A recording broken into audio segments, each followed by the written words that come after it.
Hello everyone, আশা করি সবাই ভালো আছেন। আর আমি কিন্তু বেশি একটা ভালো না, কারণ আমার গলাতে টনসিল, আমি অনেক দিন ধরে কষ্ট করতেছি। তো আজকে ঢাকাতে আইছি ডাক্তার দেখাবে। আমি ডাক্তার দেখামু 15 ইস্কাটন রোড মগবাজারের দিকে একটা হসপিটাল আছে, তাকওয়া হসপিটাল।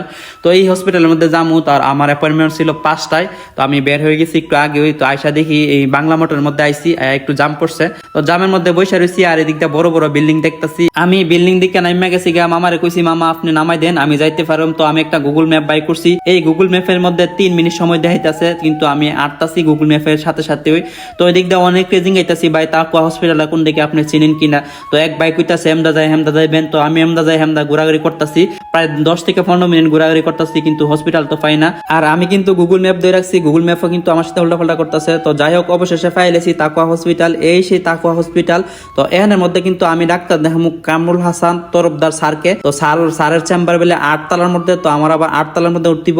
তো লিফটে কইতাছি আমি 8 তলার মধ্যে যাবো, তাড়াতাড়ি হুল। তো লিফটও তাড়াতাড়ি হুইলে গেছে গা। তো আমিও ফট করে লিফটের ভিতরে ঢুকে গেছি গা। আমার সাথে কিন্তু আরেকটা আঙ্কেল আছে, এই আঙ্কেলও কিন্তু 8 তলার মধ্যে যাইবো। তো যাই হোক, অবশেষে আইসা পড়ছি 8 তলার মধ্যে।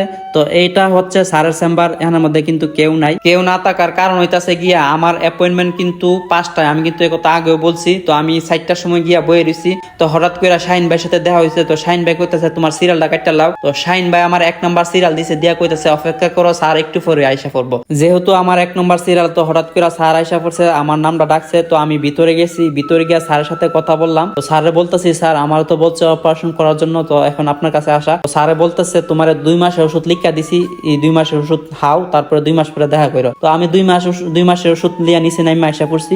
তো নিচে নাইমা এখানে রিক্সা মামার কইতাছি মামা আপনি কি যাবেন কলা বাগান। তো রিক্সা মামা কইতাছে জামু 100 টাকা ভাড়া। আমি কইতাছি আমি তো 60 টাকা দিয়ে আইছি, 100 টাকা তো বেশি হয়ে যাগা। তো এদিক দিয়ে আরেকটা ভাইয়া কইতাছে কই যাবেন। আমি কইতাছি মামা কলা বাগান যাবো, আপনি কি যাবেন।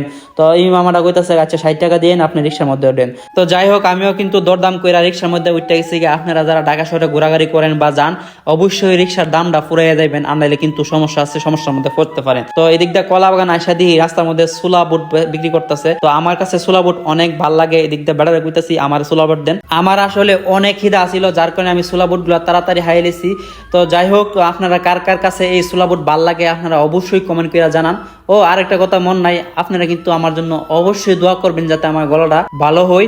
তো সবাই ভালো থাকেন, সুস্থ থাকেন, দেখা হবে সবার সাথে নতুন ভিডিওতে।